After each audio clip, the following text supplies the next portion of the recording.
Congress party Andhra రాష్ట్ర ప్రజలకు ఇచ్చిన హక్కు కాబట్టి Congress party Kadapa steel factory కోసం కొట్లాడుతాము అని ఈరోజు మరొకసారి ప్రజలకు చెప్తున్నాం. కలెక్టర్ గారికి మెమరాండం ఇవ్వడం జరిగింది.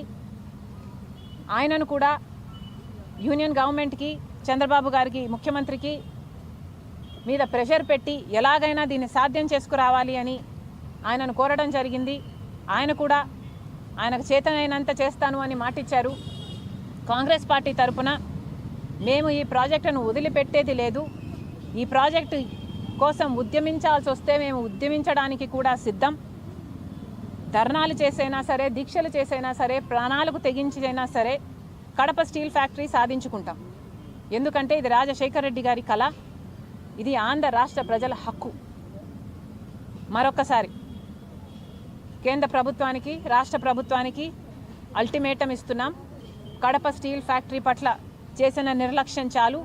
ఇప్పుడైనా స్పందించాలి, కార్యాచరణ ప్రకటించాలి. ఈ ప్రాజెక్టు టేక్ ఆఫ్ కావాలి. అవ్వకపోతే కాంగ్రెస్ పార్టీ దీన్ని ఒక ఉద్యమంగా చేపడుతుంది. ఎందాకైనా పోరాడతామని కడప ప్రజలకు, ఆంధ్ర రాష్ట్ర ప్రజలకు కాంగ్రెస్ పార్టీ మాటిస్తుంది. ఇంజనీరింగ్ కళాశాలలో బాత్రూంలో సీసీ కెమెరాలో స్టూడెంట్స్ ఆందోళన చేస్తున్నారు. దీనిపై కాంగ్రెస్ పార్టీ స్టాండ్ ఏ విధంగా? అమ్మా, మేము ఎంక్వైరీ చేస్తే ఇది ఒక ఫేక్ న్యూస్ మాత్రమే అని, కెమెరాలు లేవు అని మాకు అర్థమైన విషయం. నిజంగానే కెమెరాలు లేవా, ఇది ఫేక్ న్యూసా అని మేము మల్టిపుల్ సోర్సెస్ నుంచి తెలుసుకోవడం జరిగింది. ఫేక్ న్యూసే కాబోలు అని మేము ఎందుకు అనుకుంటున్నాము అంటే, ఎందుకంటే 300 వీడియోలు పైగా రికార్డ్ అయ్యాయని చెప్పారు, కానీ ఒక్కటి కూడా బయటికి రాలేదు. ఒక అమ్మాయి కూడా నాది బయటకు వచ్చింది అని ఇంతవరకు చెప్పింది లేదు. కాబట్టి అంతా కల్పితమని, ఇది అయ్యుండకపోవచ్చు అన్నది మా భావన. పర్సనల్గా ఏ అమ్మాయి అయినా, ఏ మహిళ అయినా ఒక ట్రయల్ రూమ్లోకి వెళ్ళినా, ఒక బాత్రూంలో వెళ్ళినా ఫస్ట్ చూసుకునేది చుట్టుపక్కల ఏమైనా ఉన్నాయా అని. అలాంటిది ఒక కెమెరా ఉంటుందని, దాన్ని ఇంతమంది హాస్టల్లో ఉండి కూడా ఒక్కరు కూడా దాన్ని నోటీస్ చేస్తుండరు అని నేను అనుకోను. ఒకవేళ షవర్ లోపల ఇన్విజిబుల్గా పెట్టినా షవర్లో నీళ్లు పడినప్పుడు అది బ్లర్ అయిపోతుంది, అది సాధ్యం కాకపోవచ్చు. ఇవన్నీ ఆలోచన చేసి అది ఫేక్ న్యూస్ మాత్రమే అనే నిర్ధారణకు మేము వచ్చాం.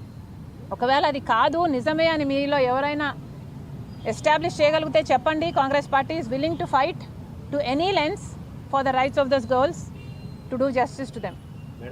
సజ్జన్ జిందాల్ పైన వచ్చిన ఆరోపణల నేపథ్యంలో జగన్మోహన్ రెడ్డి పైన, సజ్జన్ రామకృష్ణారెడ్డి పైన, ఇప్పుడు ఐపీఎస్ అధికారుల పైన కూడా పాత్ర ఉందని వాంగ్మూలం ఇస్తున్నారు. ఇప్పుడు మీరు కాంగ్రెస్ పార్టీ ప్రెసిడెంట్గా ఒక మహిళగా ఏం చెప్తారు ఈ కేసు?